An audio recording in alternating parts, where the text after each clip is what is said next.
Hello and welcome to another episode with Dimka's Woodworks. My name is Dima. So in this episode we're going to make some Kabob Skewers. This is going to be a two-part video. The first part is going to be on the handle and the second part is going to be on the hardware itself. So join in and let's get started. So like with any other project that you do as a woodworker, you determine what wood you want to use. And I like to use walnut. So what I do is I cut 12 blanks because I make 12 skewers in my set. And I make them all 1.5 inches squared by 6 inches long.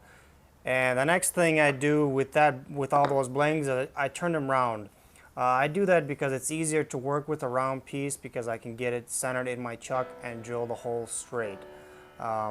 So once you get all the blanks ready and round, we can get started on the actual process of making the skewers. So I start off by drilling every single handle with a brad point bit, 1/2 inch diameter, 2 inches deep.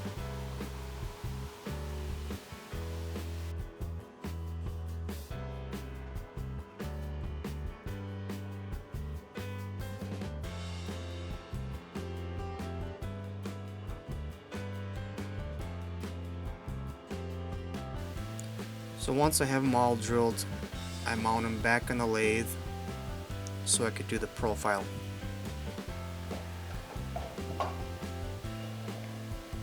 So I start off by marking where my tenon will go for my ferrule.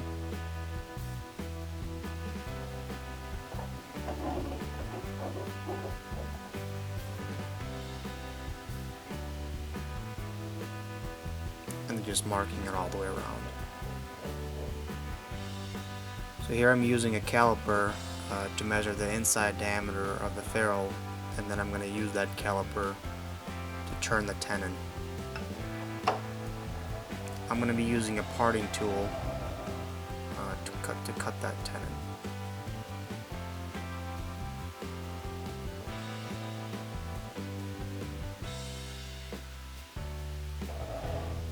So once I cut it, I usually try to check with the ferrule to make sure that it's going to be tight. You don't want it to be loose because then you have to figure out how to mount it on there. So I just check, and once I feel that it's right, I move on. So here I start to profile the handle. Now the profile you choose can be whatever you want. You don't have to copy mine. I profile mine after a screwdriver handle, and that feels comfortable to me. So I do a rough turn, and then I check to make sure that it feels good in my hand, and then I give it a final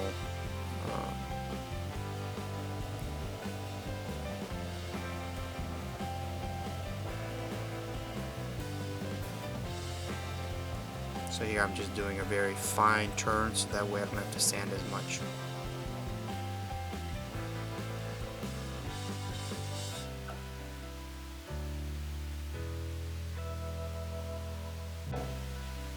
So the next thing I do is I set up my dust collection jig because I'm going to start sanding all my handles. You want to have some kind of a dust collection set up because walnut is not very good for you, and here I'm using my breathing mask and I'm also using my dust collection at the same time.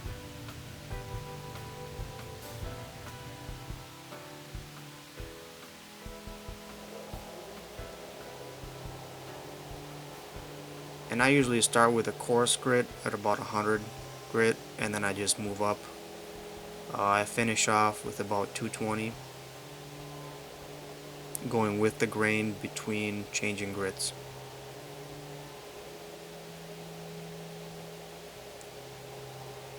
And I do that for all 12 handles. So here you can see that I'm using a jig to make all my handles the same length.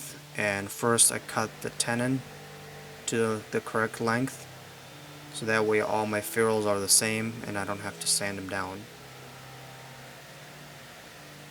After I move it from that fixture, I put it on a stop block and cut the ends off. What this does is make my handle lengths all the same throughout 12 handles and cleans off the end.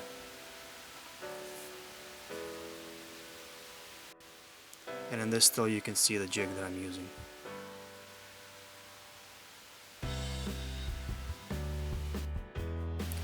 So once they're all sanded, I give them a couple coats of semi-gloss clear polyurethane, sanding lightly between coats. 2 coats is enough for these handles for what they're being used for, but you can do as many as 3, 4, 5, whatever you want. So here's the finished product from start to the end.